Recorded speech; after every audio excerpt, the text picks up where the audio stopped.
আসসালামু আলাইকুম everyone, welcome back to my channel Bangladeshi blogger Momnur. I hope সবাই ভালো আছেন। আমরাও আলহামদুলিল্লাহ ভালো আছি। অনেক দিন পর আপনাদের মাঝে আবারও ফিরে আসলাম, যদিও আসলে রেগুলার কাজ করতে পারছি না। তো যদিও আপনাদেরকে আমি কথা দিয়ে থাকি যে আমি আপনাদের সাথে এই চ্যানেল থেকেও ভিডিও শেয়ার করব, কিন্তু সেটা আমার দ্বারা পসিবল হয় না। তারপরও ভালো লাগা থেকে আপনাদের জন্য আবারও চিন্তা করে একটা ভিডিও শেয়ার করে ফেলি। আশা করছি আমার আজকের ভিডিওটি আপনাদের অনেক অনেক ভালো লাগবে এবং কি অনেক বেশি উপকারে আসবে। ভিডিও শুরুতে আপনাদের কাছে রিকোয়েস্ট রইল, যদি এখনও চ্যানেলটিকে সাবস্ক্রাইব করে না থাকেন তাহলে প্লিজ সাবস্ক্রাইব করে আমার পরিবারের একজন বন্ধু হয়ে থেকে যেতে পারেন। আর হ্যাঁ, অবশ্যই লাইক দিয়ে আমার ভিডিওটা কন্টিনিউ করুন, আপনার কোনো না কোনো কাজে আসবে ইনশাআল্লাহ। সহজ কিছু বুদ্ধি খাটিয়ে আমরা চাইলে আমাদের সংসারের খরচ অনেকটাই কমাতে পারি। যেমন এই শীতের সিজনে কিন্তু গাজর, তারপর পেঁয়াজকলি এগুলা কিন্তু অনেকটাই রিজনেবলে পাওয়া যায়। চাইলে আপনারা কিন্তু অনেক পরিবারে আছে বা অনেক বাচ্চারা পছন্দ করে রোল খেতে বা বিভিন্ন ধরনের নাস্তা আইটেম খেতে পছন্দ করে থাকেন। তো যারা অনেক অনেক নাস্তা তৈরি করে থাকেন তাদের জন্য কিন্তু গাজরটা, তারপরে হচ্ছে যেমন মটরশুঁটি, পেঁয়াজকলি এগুলো কিন্তু অনেক হেল্পফুল হয়ে থাকে। তো খুবই রিজনেবল এগুলো পাওয়া যায়। আপনারা চাইলে এই অল্প দামে কিনে সারা বছরের জন্য ফ্রিজে স্টোর করতে পারেন, এভাবে ফ্রোজেন করতে পারেন বক্সে বক্সে ভরে ভরে। তো আমি কিন্তু এভাবে সব কিছু গুছিয়ে নিয়েছি। আর দেখা গেছে একদিন কষ্ট করে রেখে দিলে দেখা গেছে নেক্সট টাইম আপনার আর কষ্ট করতে হয় না। পুরো একটা সপ্তাহ কিংবা 15 দিন আপনাকে রিল্যাক্স মোডে আপনি কাটাতে পারেন এবং কি নাস্তাগুলো আপনি রিল্যাক্স মোডে বানাতে পারবেন। আপনারা যে দেখলেন আলু ভাজি কেটেছি, কিন্তু আলুগুলো আমি ফ্রিজে রাখবো না, ডিপ কিংবা নর্মাল কোথাও না। কারণ আলু যদি ডিপে কিংবা ফ্রিজে রাখা হয়, এক রাতের জন্য রাখলেও কিন্তু পরের দিন এই আলু কিন্তু আপনি আর সিদ্ধ করতে পারবেন না বা রান্না করতে পারবেন না, সহজেই সিদ্ধ হবে না। এতে করে আপনার গ্যাসও গ্যাসও অনেক বেশি খরচ হবে, কারেন্টের চুলা রান্না করলেও বিদ্যুৎ বিল অপচয় হবে। এজন্য আমি বলবো আপনারা হচ্ছে আলু, যেই কোনো আলু কেটে আপনারা ফ্রিজে রাখবেন না, এতে করে আলু অনেকটাই হার্ড হয়ে যায়, তখন কিন্তু আপনার অনেকটাই লস হয়ে যাবে। তো শুধুমাত্র আলুটা আপনারা হচ্ছে আপনাদের প্রয়োজন অনুযায়ী কেটে নেবেন। এটা কিন্তু আমি রাতের বেলা রান্না করে ফেলবো, এই কারণে আমি কেটে নিয়েছি। এখানে দেখতে পেলেন আমাদের হচ্ছে তেলাপিয়া মাছটাই আনা হয়। তো এখানে তেলাপিয়া মাছ আমি হচ্ছে ফ্রিজের জন্য রেখে দেবো আর কি, মানে সুন্দর করে কেটে বেছে পরিষ্কার করে নিয়েছি। সরি, কাটি নেই, ওগুলো বাজার থেকে কেটে আনা হয়েছে। শুধুমাত্র আমি ভালো করে পরিষ্কার করে নিয়েছি। আর পরিষ্কার করে এখন আমি বক্সে ভরে এভাবে রেখে দেব।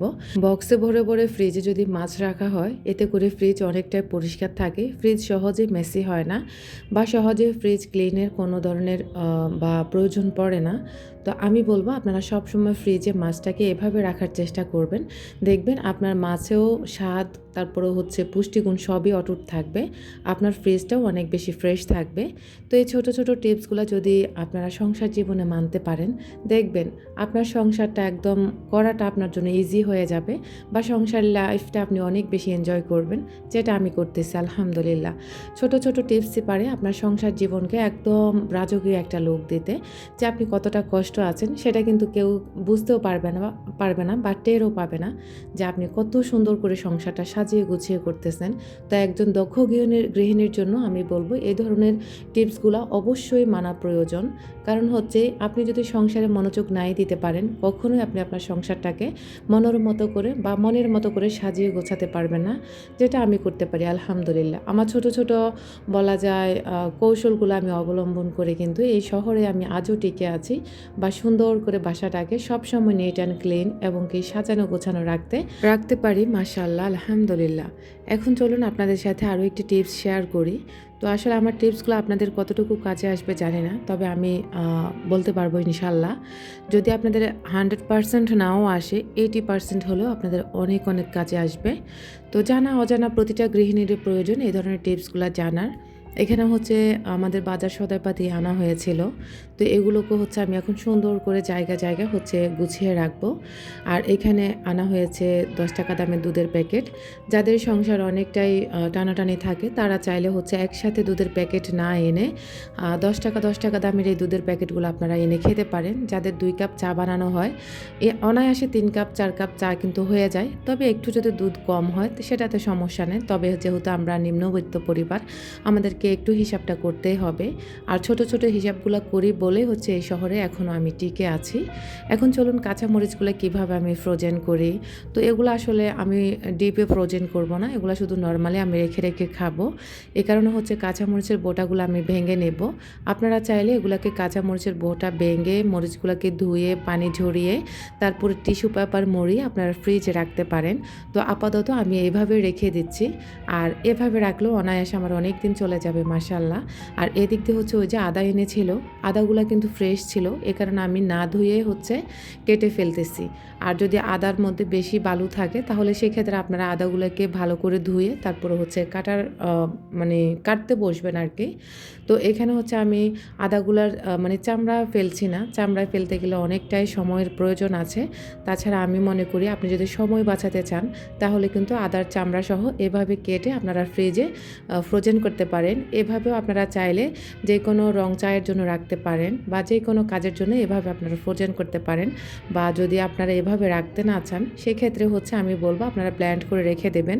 অবশ্যই রং চা খাওয়ার জন্য আলাদা করে আপনারা এরকম টুকরো, টুকরো আদাগুলাকে একটা বক্সে ভরে রেখে দেবেন। আপনার যখন প্রয়োজন পড়বে তখনই হচ্ছে আপনি আদাগুলাকে নামিয়ে চায়ের মধ্যে দিয়ে ব্যবহার করে খেতে পারবেন, যেটা আমি করতে পারি। তা আমি বলবো নিম্নবিত্ত পরিবারের এই সকল টিপসগুলো অবশ্যই জরুরি, অনেকটাই জরুরি। শুধু যে নিম্নবিত্তদের এই টিপসগুলো প্রয়োজন তা না, আমি বলবো সব শ্রেণীর মানুষের জন্য এই টিপসগুলো অনেক বেশি জরুরি এবং অত্যন্ত কার্যকরী টিপস। যারা হয়তোবা অনেক, অনেক টাকা পয়সার মালিক তারাও কিন্তু ছোট, ছোট টিপসগুলোকে অনেক বেশি ফলো করে, করে তাদের সংসারে সুন্দর একটা বলা যায় মানে সব কিছু মেনটেন করতে পারে সুন্দরভাবে। তো এদিক দিয়ে হচ্ছে আমার আদা ছিল না, আদাগুলোকে আমি ব্লেন্ড করে এভাবে রেখে দিচ্ছি।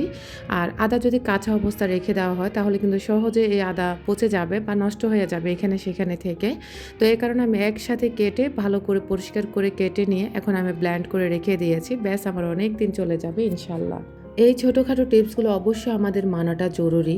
হোক সেই নিম্নবিত্ত, হোক সে মধ্যবিত্ত, হোক সে অনেক বেশি বড়লোক, সবারই কিন্তু সংসারটা সাজিয়ে গোছিয়ে করাটা প্রয়োজন। না হলে কিন্তু সংসার কিন্তু আর সংসার থাকে না, তখন সেটা নরকের মতো হয়ে যায়। আপনি আপনার সংসারটাকে কীভাবে করবেন সেটা আপনার মনেই জানা আছে। আমি চাইলে আমার সংসারটাকে যেভাবে ইচ্ছা সেভাবেই করতে পারি, কিন্তু না, আমি চাই আমার সংসারে সব কিছু ভালো থাকুক, সুন্দর থাকুক এবং কি আমার মনের মতো করে আমার সংসারটা আমার মতো করে চলুক।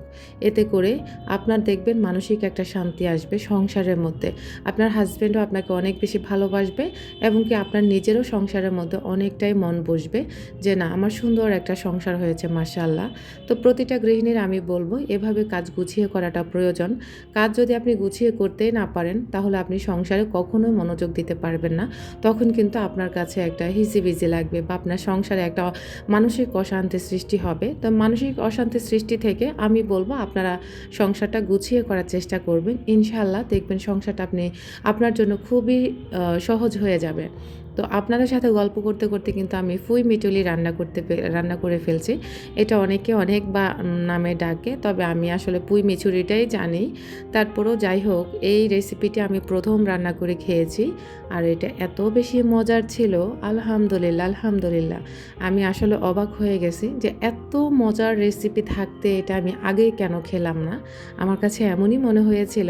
প্রথমে ভেবেছিলাম আমি ডাল দিয়ে রান্না করব, শুধু ডাল। পরবর্তী ভাবলাম না, এক পিস মাছ দেওয়া যায়, মাছটা দিলে অন্তত টেস্ট বাড়বে। তো যেহেতু মাছ ছিল, আমি একটা মাছ মানে রান্নার মাঝখানে এসে দিয়ে ভালো করে কষিয়ে তারপরে হচ্ছে এখন রান্নার প্রায় শেষ পর্যায়ে এসে আগে থেকে ধুয়ে রাখা মসুরের ডালগুলোকে দিয়ে দিয়েছি।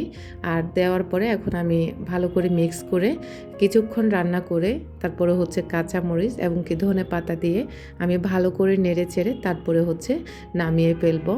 আর আমার এই রেসিপিটি আপনাদের কাছে কেমন লেগেছে অবশ্যই কমেন্ট করতে ভুলবেন না।